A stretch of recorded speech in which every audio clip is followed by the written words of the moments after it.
I'm pleased to be able to welcome you on behalf of the Blue Ridge Respite Program and my very good friends, Norman and Sue Dill, who have been the energetic inspiration behind the panels that we're having today.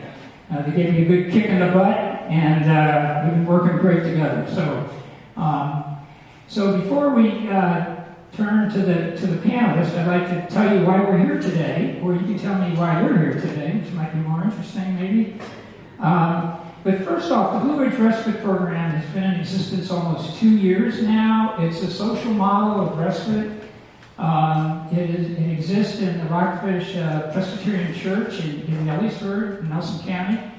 And we've just opened up a second one at the Heritage Center down in the southern part of Nelson County. So we're pleased to have this opportunity to come to Charlottesville, so to speak, and share with you a lot of good ideas as we have worked, as have the people on the panel and the panelists this afternoon, about how do we go about reframing what society thinks about people with dementia, their caregivers, and what role the community can play that would make it a better place, not just for people with dementia and their caregivers, but if you do a good job of making the community friendly for them.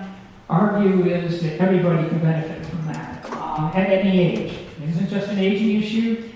One of our panelists this afternoon is going to be talking about how many kids are affected by providing care to people. So it really is an intergenerational issue, as many of you may know. So one of the ground rules, so to speak, was we asked you to hold on questions until all the panelists have had an opportunity to speak. I have mentioned to the panelists that they can quiz one another or emphasize a point maybe that wasn't made, or to exacerbate on a program or a note that should be given greater emphasis, perhaps. So yeah, as you know, we have 3 panels today. One panel here is caring to include. It's about how do we build a dementia-friendly community, one that actively welcomes and engages people with dementia. The second one, starting at 1 o'clock this afternoon, will be called Courage to be Seen. It features the voices of 2 very awesome individuals who are just brave as can be to be here and share with all of us what it is like to live with dementia. We also have 2 tremendous caregivers, people that do an exceptional job helping people remain engaged within the community and receiving the care that can enable them to stay at home. And then the third one is the courage to ask. Really, the backbone of the caregiving system is the family member. I'm not the only one to say this, but I think people will say that you can judge the quality of the healthcare system by the health it gives to the caregivers, because they are the primary givers of care to people, not just people with dementia, but people with various kinds of chronic ailments or conditions. So a few demographic highlights I'd like to hit on just to kind of frame our conversation today. There's about 10,000 boomers, believe it or not, that are turning 80 next year. I happen to be one. There are going to be a lot of us out there. We're also living longer than our parents did. That can be a good thing. But one of the things, if you remember the 60s, and what the acronym ZPG means, zero population growth, we were told not to have a lot of kids. For purposes of the earth, a good earth, the environment, etc., adequate use of resources. But how does that work when you get older and you need help? I will admit that I didn't listen very much to that. I have 4 daughters, but 3 are on the West Coast and 1 is local. But the conversations we have with our kids are so very important, and the earlier we have them with them, the better. But there aren't a whole lot of, and families have become more extended. And they live further apart from one another than they once did. So you do have that issue that's going to be affecting the ability for people to have access to family care. 1 of 3 persons over the age of 85 has some form of dementia that impacts on their cognitive abilities. And 60% of those persons live at home. I think society tends to think most of those people live in facilities, but they don't. They're doing everything they can with their family members and with what community resources are available to age in place at home for as long as possible. And sadly, the current immigration policy is really putting a hurt, particularly in rural areas, on being able to hire professional caregivers. So again, that puts more responsibility onto families and onto the healthcare system that's fractured already. So with those points made, I'm going to go forward and hopefully start with George. I told him I was going to start with him, so he's okay with that. George is a roving ambassador, is what I refer to him to. He travels around the state of Virginia, helping communities become more dementia-friendly. And he also does training of staff, both in the private sector and the public sector, to better enable employees to communicate with people with dementia. So he's going to tell you what he does and why it's important to the whole state of Virginia. We have the mayor, Juan Diego Way, who I used to work with many moons ago. He was on the school board for a long time, as I recall. I think you were on it when I was on the Albemarle County School Board, I believe, and that was years ago. The one thing that's always impressed me about Juan is he has always advocated that a community should provide as much opportunities as possible for people to reach their full potential. And that really is one of our themes here today, is enabling people with dementia to remain engaged and involved within the community they live. Next is Amy Frazier. I informed her I just got finished watching The Outlanders, and in my head it was just Frazier's Ridge, you know.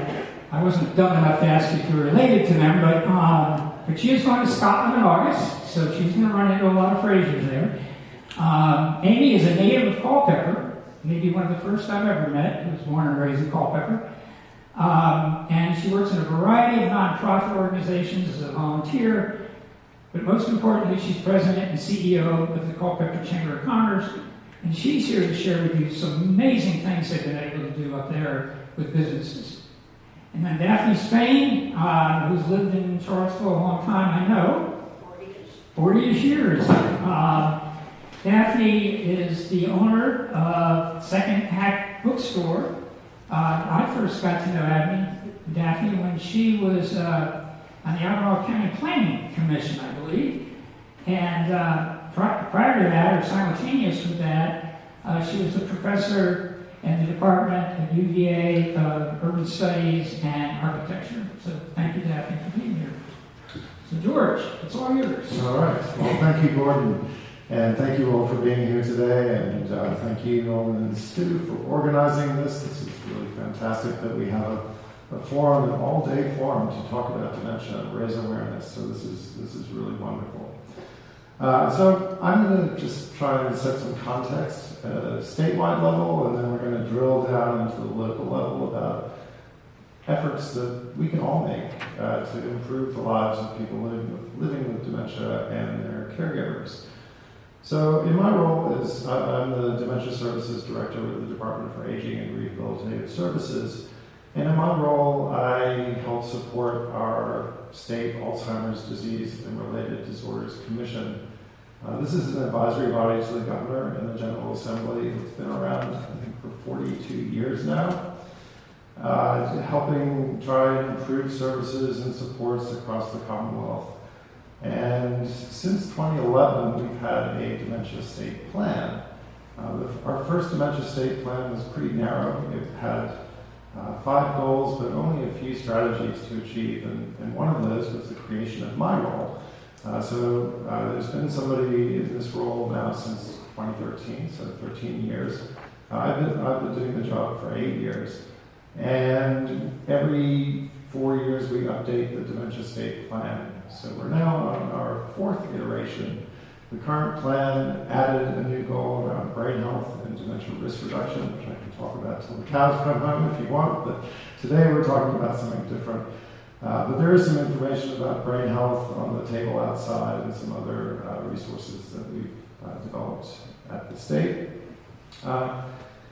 In the current state plan, we also have strategies around dementia-friendly communities and another program that's called Dementia Friends. These are both national programs, actually international programs. The WHO, the World Health Organization, has set some guidelines for dementia-friendly communities that are being followed globally. In the States, we launched the effort, it was 2015 at the White House Council on Aging under President Obama. And in Virginia, we launched our dementia-friendly efforts in 2018. So in fact, I see a few people in the audience that were at that very first workshop back in April 2018 with me. And so we had a small group of folks from Charlottesville, and one of the things as we were learning about what it meant to be a dementia-friendly community and how we could help make changes in our community to improve the lives of people living with dementia and help them continue to engage and thrive in their communities, and to help take some of the pressure off caregivers. The more the community understands about dementia, the more we all have basic awareness and understanding of what it's like to live with dementia, what it's like to care for somebody with dementia, or just even to know somebody with dementia. The easier it is for those folks to continue to thrive. And so we came back from Richmond all energized and started a dementia-friendly Central Virginia effort. And of course we ran into the pandemic and things didn't go quite as planned. We had originally focused on Charlottesville and Albemarle. We trained a few businesses just before the pandemic. Some of you may remember there were a couple of news stories about restaurants that had been trained dementia-friendly.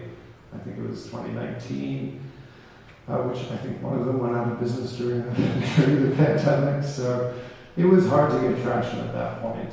We made some relationships with the chamber, with a group called the Charlottesville Area Alliance, which is working to help make Charlottesville Albemarle an age-friendly destination or community. And we continue to work with them. But my whole action team kind of got pulled in different directions and is now basically a team of 2 or 3. And we kind of focused our efforts elsewhere. So sitting in the audience is Ellen Phipps, who was at that workshop originally, and she worked at the Alzheimer's Association. At that point, she's now working in Culpeper with a group called Aging Together, and really has run with the dementia-friendly effort there. And so Amy's going to talk more about that. I'm not going to steal her thunder. But a dementia-friendly community is about offering free training to businesses. We have a flyer out in the hall that's how to become a dementia-friendly business in 3 easy steps. So it's about making a commitment to raising your awareness and your staff awareness about dementia, being able to recognize somebody as they come in who maybe has some cognitive issues, and help them navigate around your business, or just learning for your staff and yourself to become patient and supportive of folks, rather than getting frustrated if somebody's not acting as you would expect, maybe. So instead of the onus being on the caregivers or the person living with dementia to say, hey, I need some extra help, we'd like a community where that comes from the community rather than the folks who are affected by the disease. So so we offer free training, dementia-friendly at work. It's an hour training for staff, and we encourage all businesses to do this. So we're working with a couple of businesses at the moment to do this training. Charlottesville Albemarle, we're also working with Gordon and his group in Wintergreen to initiate a dementia-friendly effort there. In Virginia as a whole, there's only 10 dementia-friendly communities at this point, and they've all made a commitment to starting and supporting a dementia-friendly effort. They've engaged with the national organization, Dementia Friendly USA, that supports us all. lots of great resources, and we have a shared community across the country of locations that are working on these efforts. Learn from each other what works, what doesn't, and then bring it back to our own communities. So I think I'll stop there. I'm really excited to share all of this with you, and I'll pass it on to the mayor. Yeah. Thank you so much. So when I was asked to speak on this, I said, Gordon, what do you want me to bring to the table? This is not my particular skill set. But as he talked and told me what he wanted, I was like, yes, I do have a voice in this area in a couple of different perspectives. I understand that I'm at a policy level now, but throughout my 35, 40 years of volunteering in this community, I've been in this space in many different occasions. I'm going to share a few with you. One, when I was as a transportation planner for the county, one of my first projects that I worked on was looking at Hillsdale Drive. And it was a lot of speeding in there, but on one side of the road we had job, on the other side we had several senior communities, and we wanted to make it safe there. So one of my first projects was to work on how to get people safely across the street, whether they were shopping or going back and forth. And so during the discussion and working on this, we realized that if you make it safe for the elderly, guess who else you make it safe for? For everyone. And so that was one of the first things that I learned about, when you do things like this, and when you provide better customer service for a business, for someone who may need some extra help. But guess what? I go in the stores, and my daughter goes in the stores, they may need some extra help. So you make it better for everyone when you do that. And just as and another hat on is just a community volunteer, someone who cares about their neighbor. I had several people that I check in on today on a daily basis, a neighbor who lives alone and has some memory problems. She can live by herself. She's 90 years old, and family is far away, and just to have someone to check in on. So the thing is that she's tech savvy, so I can text her every day just to see. If she doesn't text back, I know that I need to go down and check in on her. But I do go in, or my wife and I will go in and physically see her at least once a week. That's something that we can do in this community to make us, I didn't go through the training, but, my mom and dad brought me up to care for one another. And I had another friend that she's passed away now. She's transcended, but she lived out on Earlysville Road, and I got to meet her when I first became a transportation planner for the county. We were looking at the roundabout that we have at Earlys, at Airport Road and Dickinson Road, and she came to the meeting, and she was fiery, but I loved her, and I got to know her, and over the years, when her husband passed away, I would check in on her, and she had done some amazing things. Because I heard the stories every time that I would go and see her, so I could almost recite it, but that was fine. And so she could stay in her home, but she just needed a little care, because her family was in Dallas, Texas, in Richardson, Texas, and so I would communicate with them with, getting a new roof or things around the house to have a local contact. But she could stay in the house. She did not want to leave. So sometimes you just need a little trusted help to be able to stay, because ultimately she passed away, not from dementia, but from another illness. But we believe that she was happy at her home. We truly believe that if she had to go to a place, she would not have been as happy. And so sometimes, and so I'll just say what I think I can do now in my capacity as mayor, and as we have just adopted a new zoning ordinance that is probably the most progressive, we believe, in the whole United States to increase the type of housing that we have in this community. Some things that maybe someone can put an additional unit in their backyard or to their homes, so that they can age in place, or that someone can have their mother or father to live in the unit, because we know that Charlottesville, in different measures, is the most expensive place in the state to live, and it's exceedingly difficult. We, as a city, are doing different things to help with the tax increase, tax relief programs. So it's things that we can do, because we truly want this. It's not just a slogan, because it's a city where we want a place where everyone can thrive.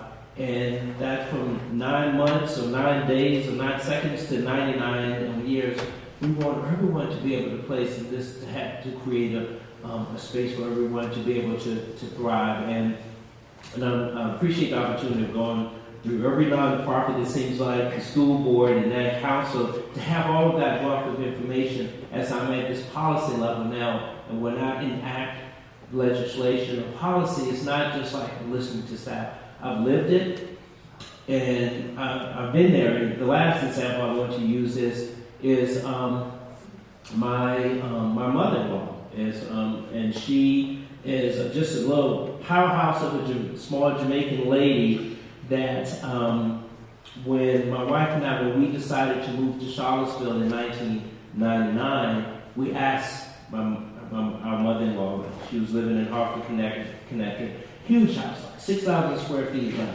when, do you plan to,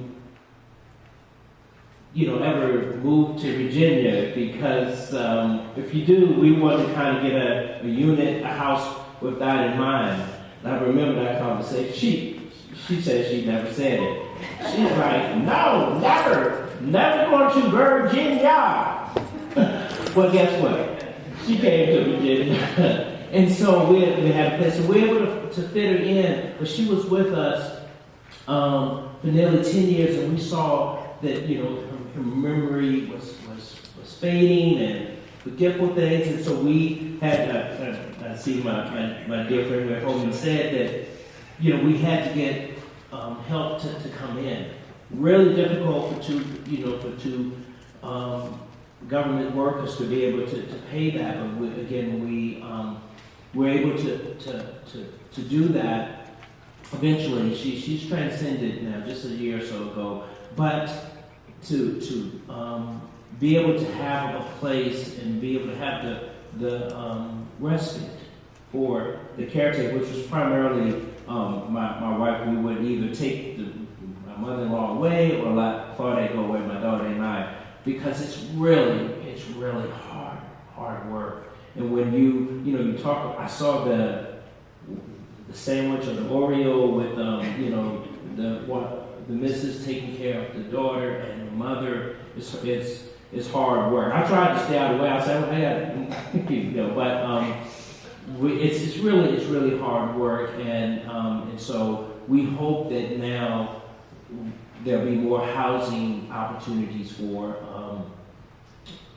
people to be able to allow their extended family to stay with them. So, yeah.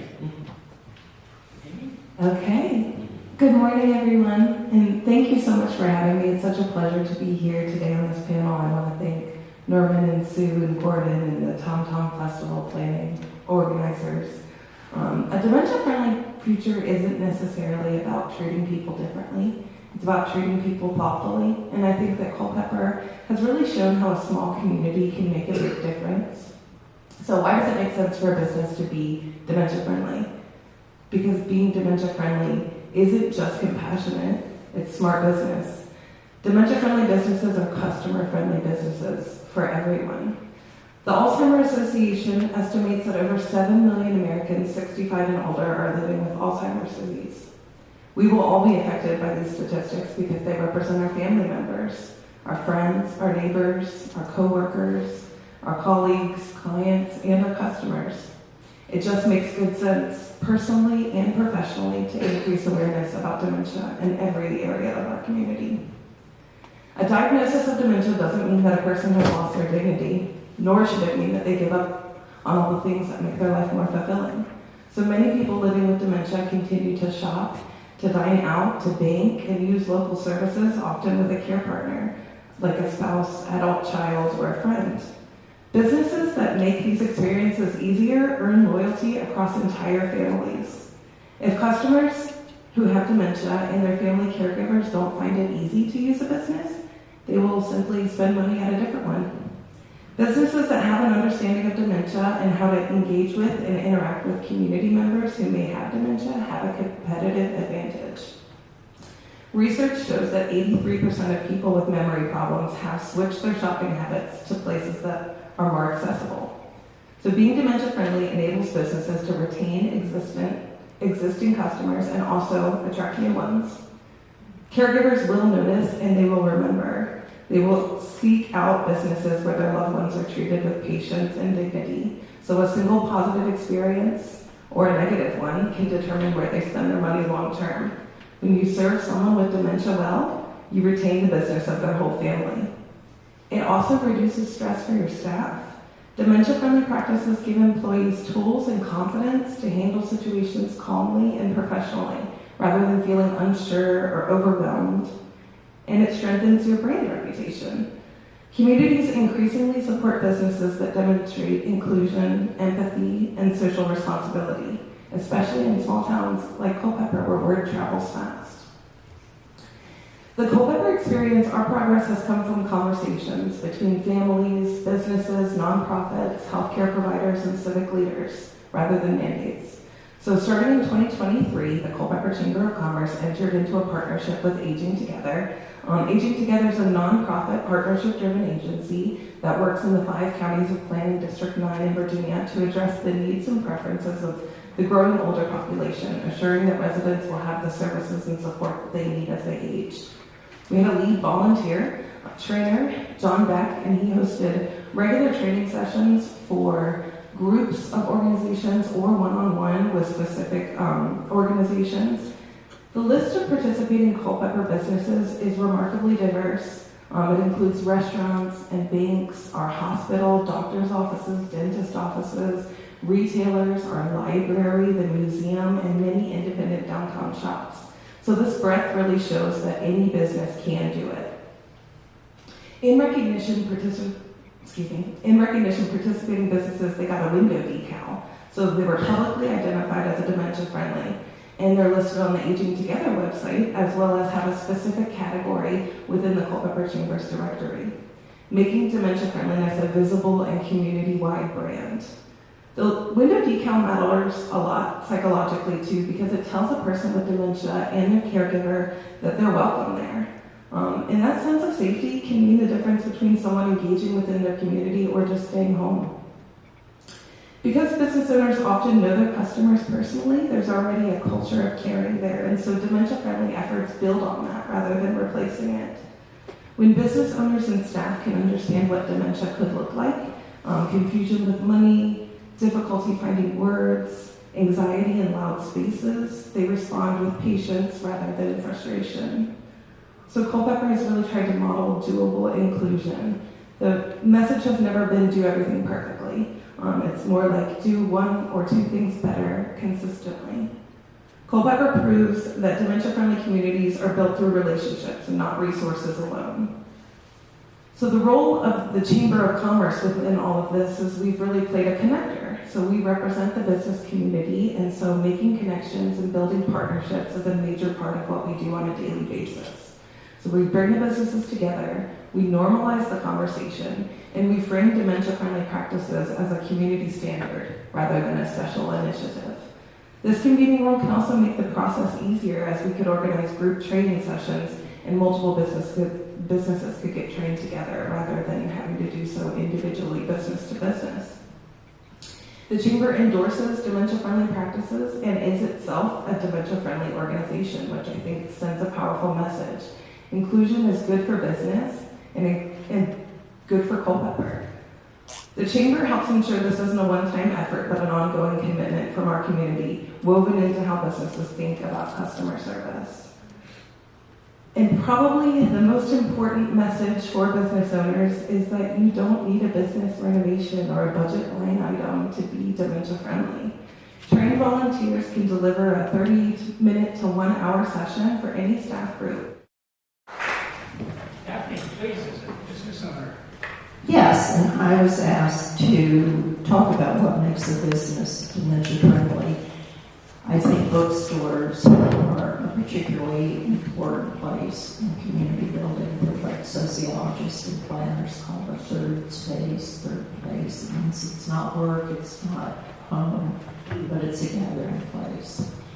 And on that note, I should repeat all of our thanks to the Tom Tom Festival and to Norman and Sue Dill with this important topic on the agenda, and to Live Arts for providing this space for us.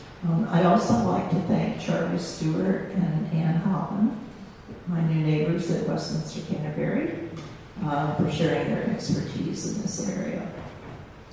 So in preparing the talk, I consulted a number of resources on communities that are promoting dementia-friendly businesses, and Amy has covered a lot of these issues. So it's not a new idea.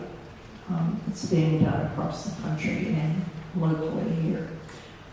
But it's gaining traction, and I think Charlottesville has the opportunity to become a leader in this important area. Many of the tips that emerged as directions or help for businesses are the ones that we would extend ideally to any customer. Again, as you said, greet someone with a friendly voice, by name if you know them. Speak clearly, be patient, and make eye contact with the person directly. But there are other tips that were more specific, and again, Amy is talking about this. Pay attention to nonverbal cues or signs of distress or confusion. Ask one question at a time. Give extra time for the person to respond.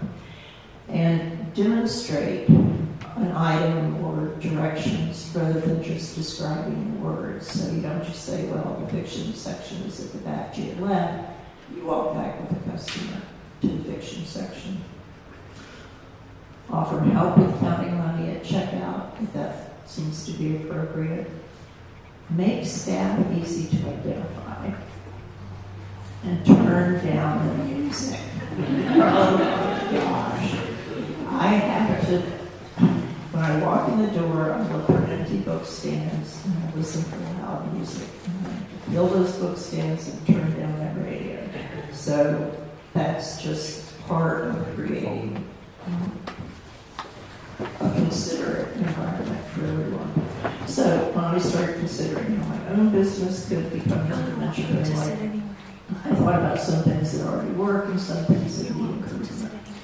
So starting from the outside in, the entrance to the store, fortunately, is accessible by wheelchair. And the building dates from the 19th century. So this is long before the Americans with Disabilities Act, obviously, which, by the way, was only passed in 1990. I mentioned the ADA because it opened public buildings to those in wheelchairs by requiring ramps to the entrances. That was its intention, but in practice, of course, it also helped parents with strollers, it helped bicyclists who were trying to avoid stairs. And now it's evident that it makes mobility easier for those with dementia who often have trouble navigating stairs. Ramps simplify access. A business that can install a ramp will benefit from the patronage from a variety of groups.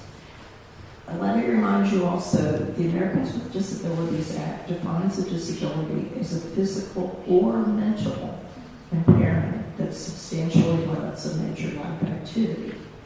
So dementia-friendly advocates bring more attention to that less visible part of ADA compliance. The door would be the next after the entrance. Needs to be clearly marked, push, and pull, particularly in these older buildings that are not up to code, that where you should always be able to push your way out of a building. And this is something I've got to work on with second act. The interior, clear signage is important. Large letters, arrows denoting different sections. Lighting should be as consistent as possible, avoiding bright and dark spots.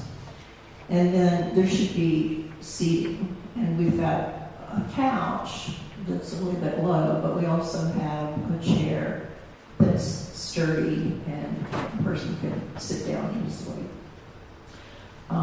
Employees are a big part of this, obviously. I've always made name tags for my employees, but I realized while working on this project that I hadn't always done them in cursive script.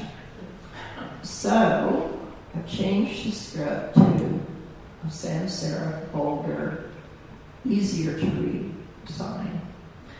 And so finally with employees, we should be involved in one of these training programs that George has described. So here are the takeaways. Dementia-friendly business is one that welcomes customers into a relatively calm environment that has clear signage, consistent lighting, low or no music. A ramp at the entrance is better than stairs. Staff should be easy to identify. And above all else, staff and all of us should remember that patience is a virtue.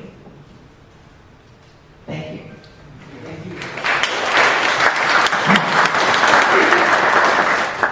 I'm certain there's questions from the audience, and hopefully there is somebody that's passing around a mic. Okay, right here. And so please raise your hand and somebody comes.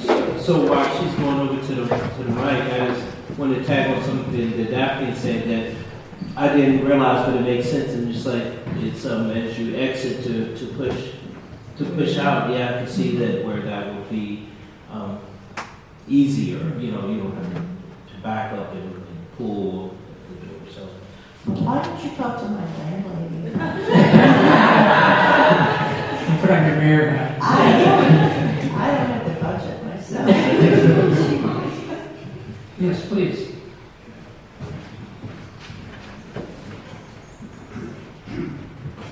I'm on the 1 o'clock panel. My name is David Simon, also known as the Dementia Man. I enjoy working on you guys. I know so well. But I wanted to thank you for this, and I wanted to show this.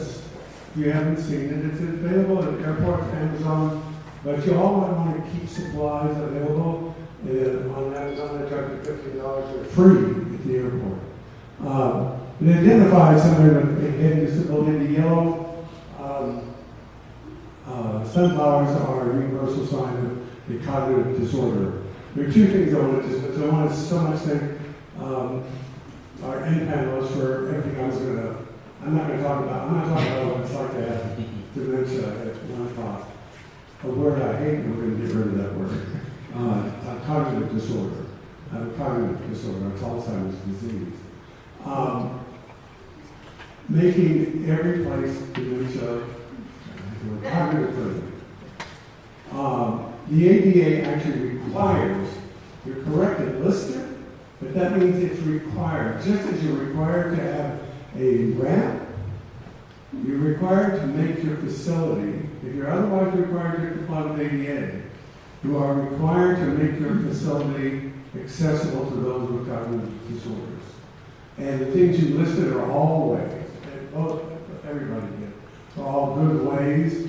I think having even in this theater, a small desk with some sunflowers would be a universally recognized place to go for information. A trained individual, and there are a plethora of training facilities, but if you want to be a trainer for staff, there's always one person in the office or the business who has been trained that they can give help. Thank you very much. Thank you. Thanks, Aaron. Other comments, questions from anybody? Hi, I'm Ellen Phipps with Aging Together. Great job, you guys. It's just really been really moving to be a part of the dementia-friendly initiative in Culpeper and beyond. We actually cover 5 counties. to share a really cool thing that happened with Dementia Friendly in Culpeper, which was a woman was visiting, and she was walking down Main Street, and she noticed all of the decals, all of the Dementia Friendly decals, and it turns out her mom had cognitive impairment, and she was kind of overwhelmed. She's like, this is amazing, like, what's going on here? And anyway, she ended up circling back to me and asking about it, and I told her what it was. Well, it turns out she was a journalist, and she ended up writing this incredible article for a food magazine, like a national food magazine. And so this little small town just suddenly brought all of this awareness about dementia friendly, and I just thought that was, such a cool thing that happened.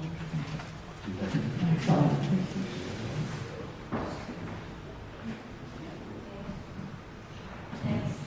Hi, I'm Sarah Beasley, and I really appreciate your focus on how dementia-friendly businesses help all of us. And I would like to hear from some of the panelists about transportation and working with that. I have my physical and cognitive impairments too, and I have used the wheelchair at the airport, asked for a wheelchair a couple times, and that has made all the difference. And some of our public transportation, the buses and the microcab, I like to hear about working with transportation. And also, I have concerns about dementia wandering and getting lost, and how we can work with that, because as a nurse we have a lot of wandering walkways. Thank you, Sarah. I'll chime in on transportation because it's something that the city is really planning to increase our resources in as we increase density. We want to focus more on walking, biking, and transit than the single occupancy vehicle. And I was on John's board for 26 years, and we will, that is, a space that we can use for transportation. But also our regular transit buses, we will be increasing those, buying more buses, hiring more drivers, planning to hire 40 new drivers over the next 4 years. I'm sorry.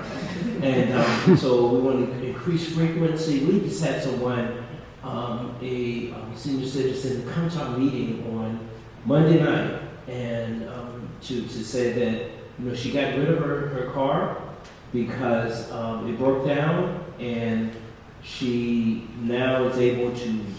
She just came to talk about how she loves the transit, how more she can just walk outside and catch the buses there in 15, 20 minutes. She doesn't have to worry about maintaining her car or anything. So we're really happy to hear that. But and I told her, I said, well, you ain't seen nothing yet, because it's only going to get better. But we know that we have to have a reliable transit system in order for people to use, and that's what we're working on. Because to be able to get from one space to another is freedom, it's flexibility, and that's what people want. If they don't have that, then they're going to want to get their car. Ironically, just last night at 6:30, my wife has a friend who's elderly, and my wife, checks in on her. I don't know her as well. It was 6:30, and the lady gave my wife a call, and she said, I was just in an accident at the roundabout at Whole Foods. Someone ran into me. What do I do? My wife was like, are you okay? She's like, I'm fine. And so my wife was, I'm at the dinner table. She was explaining to her, so we'll pull over to the side and call the police. And so she was able to do it, checked in on later, everything was fine. And so just a little aside, those roundabouts, if that had been a regular intersection, it probably been a lot worse. Roundabouts really kind of slows things down, and that interaction, that crash what's the technical term for it, instead of being, maybe were some bodily injuries. It was a slower moving crash, and it was just vehicle, injury, damage. So we hope to get back to your question. We're planning to do a lot more with transportation in the city as well as in the county. The answer to the question about wandering and so forth, I know Albemarle County and Nelson County have a Project Lifesaver program. Quite possibly it's a city that picks up have one. But they have transmitters that somebody can affix to themselves, and if they wander off, it sends a signal. The sheriff's office responds very, very quickly. We know firsthand how that helps somebody who was in our respite program who had wandered off. This is out in Colesville, an area called Hungry Town, so it's really off the beaten path. But the response by the sheriff's office was amazing, and how quick that occurred. So it might be very useful to get law enforcement within the city talking about, I know the state has something called a triad program, but I really don't know if the city participates in that as money. But that might help with that issue somewhat. Also, we know there's just, and I'm not the one to talk about this, but advances in technology that can give alerts to people when somebody wanders beyond or it's safe for somebody to be in and so forth. Other questions? I saw some of the hands. Yes, please. Hi, I'm Sherry Owen, and I actually work for the Alzheimer's Association, and I'm thrilled to be here and to see all the people that are here. So I wanted to let you know that the Alzheimer's Association participated, or actually did a clinical study, a 2-year clinical study. It's called the US Pointer Study, and basically it talked about utilizing these 2,000 adults that went through and doing just healthy lifestyle changes. And so it was a clinical trial. And because of it, we have the opportunity to participate in a pilot program on brain health, and are looking for businesses to participate in this pilot program. And it is really quick. It's like a 15-minute survey for somebody to take about their business, and then you get this toolkit that will tell you whether you rated bronze, silver, or gold, and it basically lays out what you can do to help your business with brain health. And so I do have that information, and I just need to say, Gordon, I'm like loving your purple socks. They are so cool. Sorry, George, I love your purple socks. They're so cool. And I would be remiss to say that I also oversee the Walk to End Alzheimer's, and this is a dementia-friendly, Alzheimer's-friendly group that you all really need to be at Centera in October for the Walk to End Alzheimer's for Charlottesville. And Mayor Ray, thank you for the proclamation last October, and we're going to do it again this October to make October the Walk to End Alzheimer's Month. So I appreciate it, and thank you so much for doing this. Thank you.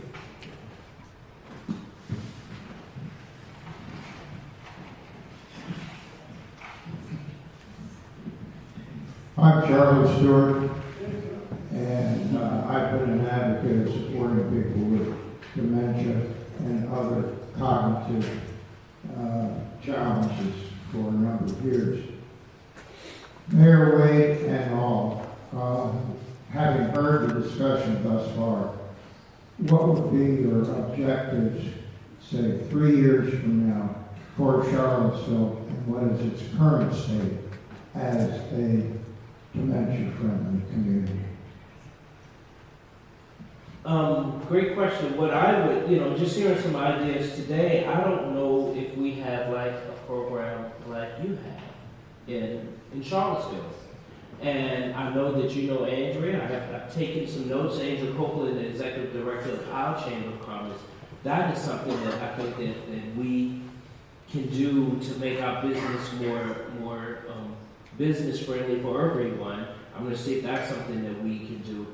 I think that now that we have the new zoning ordinance and all of the lawsuits and things have just been cleared up at the end of last year, that we will see more housing development, more housing type other than student housing in the community, so that people won't feel like they have to make the decision sometime to because if you look at the cost, sometimes, different, my mother-in-law, she went to live at Morningside when she stayed with us about 9 to 10 years. She got to the point where she provided some services that needed some care that we couldn't provide. And so we're not rich, but to send her there to live, it was, I think, $7,000 or $8,000 a month.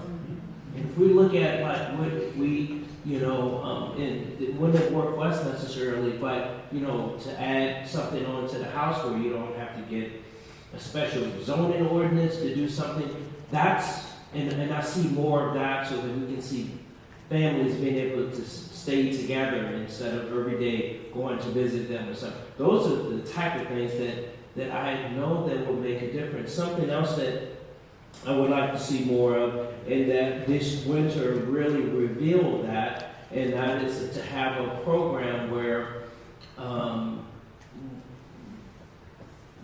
this winter, and last week in January, when we got that ice storm, and pretty much the whole month of February was a brick of ice.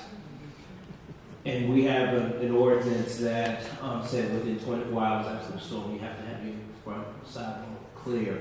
I would like to have, a ready list of volunteers, a program set up where we know who are the elderly in our community, that they could go there and help them out, make sure that they can get out to their car, their driveway, what have you. So those are the type of things that I see that I can do now within 3 years. Because in our life, as a city, 3 years is like a blip on the screen, because we're going to been here for a couple hundred years and we're not going anywhere. So it takes time to do things. But those are things I think that we can do in the short term. Yeah, I'd just like to add to your points in a way. But thank you for those.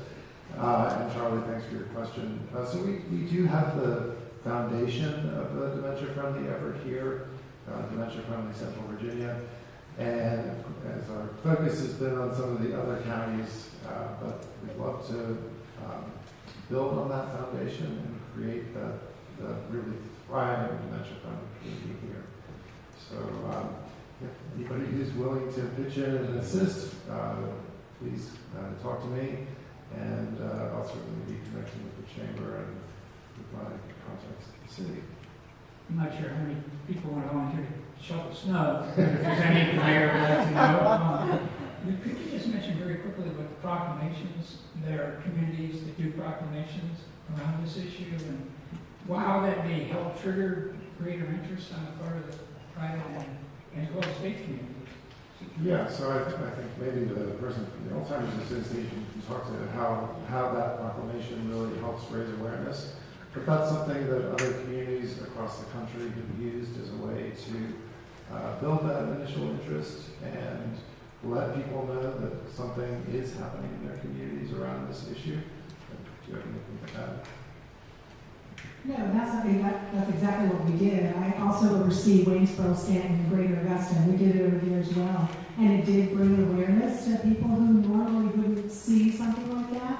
And we ran almost 1,000 people participated in the walk in October in Charlottesville. And I think it's because of the awareness, because of groups like this, because of the proclamations that the city and the county governments are willing to do and willing to support us. Yeah. So having a proclamation around supporting dementia-friendly efforts as well would be a good...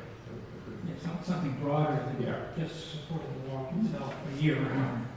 So we're working on a proclamation at the state level for June being Alzheimer's and Brain Awareness Month. So again, that's an effort to raise awareness. There's somebody else next to you. Someone over this side. Sorry, I have a quick moment. I'm happy to pass it down. I'm Courtney Vacation. I'm the executive director of the Charlottesville Albemarle Convention and Visitors Bureau. So we cover Charlottesville and Albemarle. We work with businesses. We have a Tourism for All program that we launched after COVID. We used ARPA funding to do accessibility assessments in 70 of our local businesses. I wish I had known more about Second Act bookstore in your efforts, so I'm going to be tracking you down, Daphne. But I'm here today because my sister Maya invited me to come learn more be more connected to you all, and also, Charlie, to your point, grow what we've been doing, but specifically in the dementia space. So I think we have a program, and I'm happy to partner with the chamber and anybody else who would like to grow that specifically. So we have something in place that we can build on today. There's a question. Oh, sorry. Oh, okay.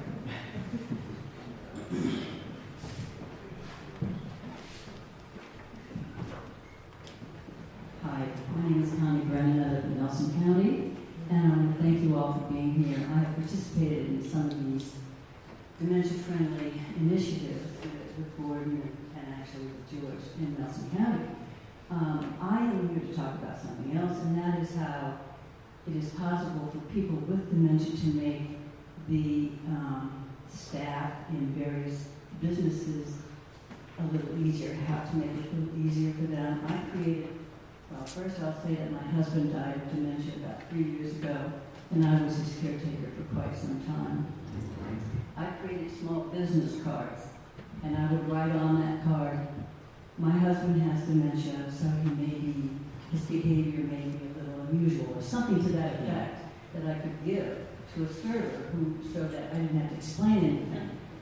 And the issue was when I first started off saying cognitive issues, people didn't know what cognitive issues were. They weren't sure whether they were having cognitive issues or what. So I found most everybody knows what the word dementia means, as unfortunate as it is to have to use it. Thank you. Thanks, Connor. Hi, I'm Heather Clark, and I work at a local community, and we have a large memory care community. And to your point, you can go on Amazon, or you can also go to dementia.org and order those cards. There are some wonderful already communities that serve. Michael's Diner is one we frequent quite often, and they are wonderful. And they know that our group is coming, and their servers are quiet. They understand. Sometimes there's quirky behaviors. They'll order a meal and then want a to-go box, and then reorder their meal because they haven't eaten lunch yet. So all of that is dementia, and I think the more education we can do for people around this space is huge.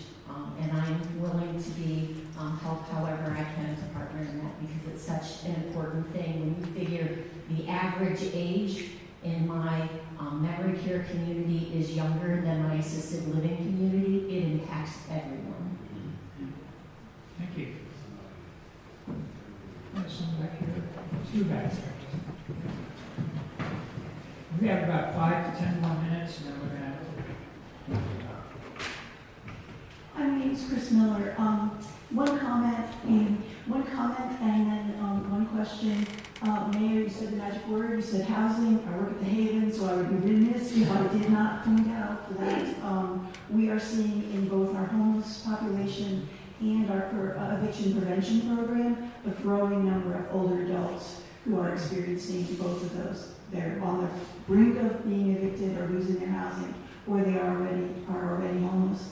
But related to that, one of my questions for you, George, would be what has been the experience with dementia-friendly community training with nonprofits? I know certainly in the Culpeper Chamber that the nonprofit group is a very robust amount of the chamber members, but I'm just curious how that would have been, and I'd be very happy to connect with the Homeless Service Network in terms of trying to bring that training as well. So your music to my ears, Chris. I actually have a volunteer who is very keen to work with organizations supporting homeless people. So I will definitely connect you with her. And as far as training nonprofits goes, again, it's the same as for a business. They're typically providing services of some sort to community members, and having that level of awareness and understanding can really facilitate that. So we're happy to provide that training for everyone and everyone. Everyone and everyone. You do the champions training as well. People Yes. that's another way Yes. to So there's another program which is affiliated called Dementia Friends, which is really about dementia-friendly communities. Is about raising awareness for businesses and the community in general. Dementia Friends is a 1-hour information session that is again available across the country. We train 750 champions in Virginia to deliver these sessions to individuals or groups, faith communities, you name it. We've done a Dementia Friends session there. We offered that to over nearly 12,000 people in Virginia over the last 6 years.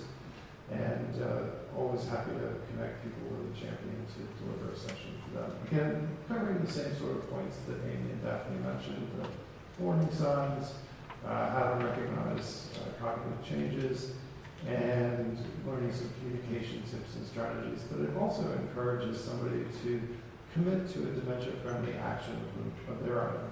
So that can be something like sharing what they learned in an information session with friends and family, or if they know somebody living with dementia or providing care for somebody with dementia, to help out, maybe take a casserole order or something like that. But something, no matter how big or how small, it's dementia friendly. Next, there was a gentleman.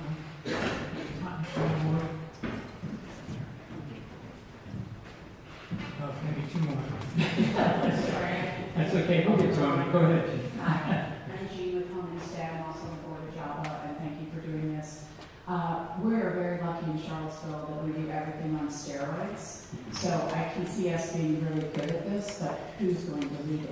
Because we have so many duplicate efforts as well, that if we want to do this well, we all have to be rowing in the same direction. So who do you see leading this in the city and the county? Because I want to see that little division there that everybody needs to participate. Somebody want to take it for the city? We have a couple city residents here.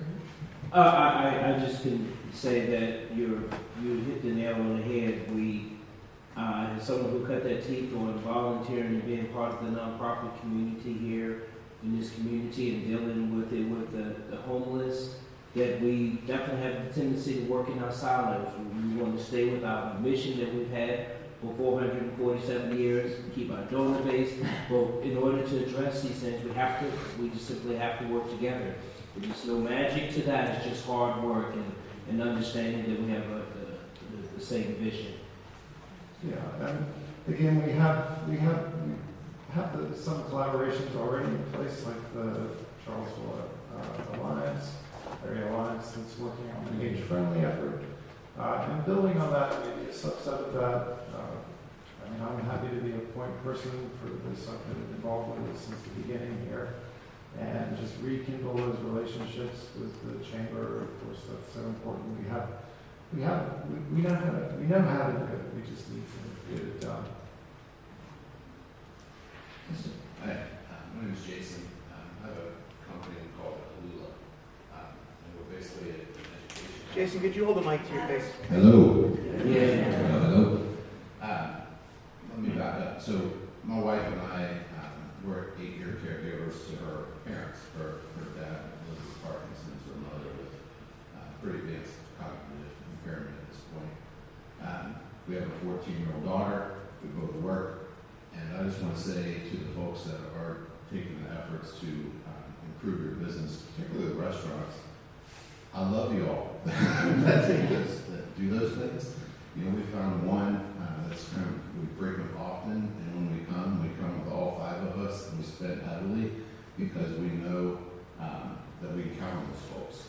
You know, there's Fiesta Azteca is kind of our go-to over on the new roundabout near Crozet.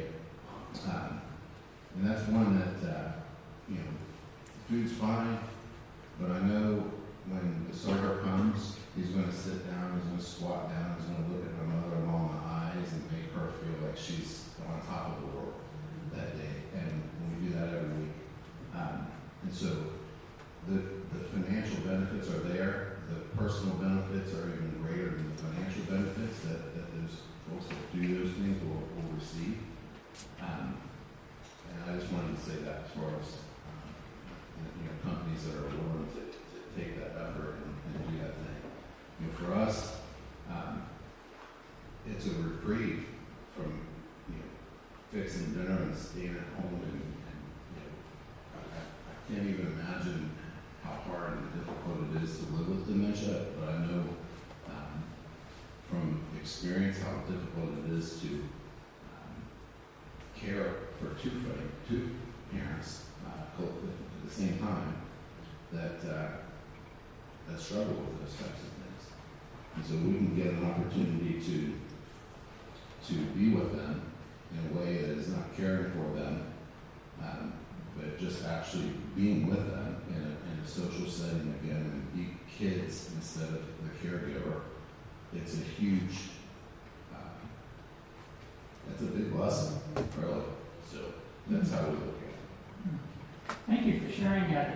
Could you repeat again the name of your website? I went to it the other day, and I want to say, I think it was you that did a great job visiting memory care units in the area. Is that your article? It was.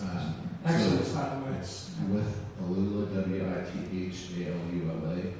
And we have a couple of things. We've built a management platform. Like I said, we're in this world.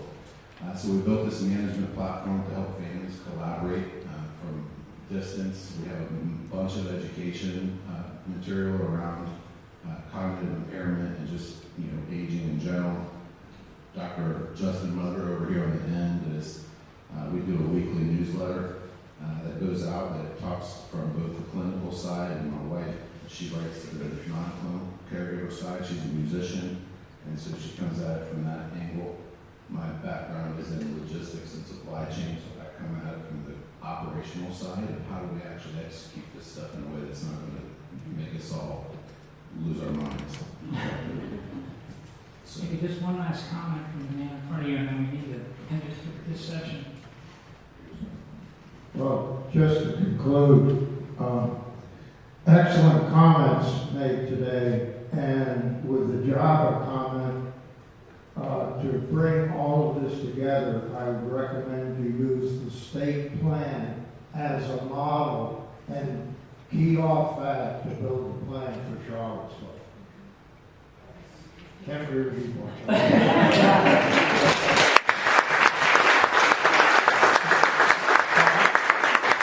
just want to thank our panelists. Great job. A lot of great ideas. The wonderful thing about it, having worked in this area some, is that this Charlottesville area, the greater planning district area, if it sets its mind to something, the job gets done. So it's good to hear a lot of ideas because we know they're aspirations, but they're doable. So thank you, everybody. Oh, and back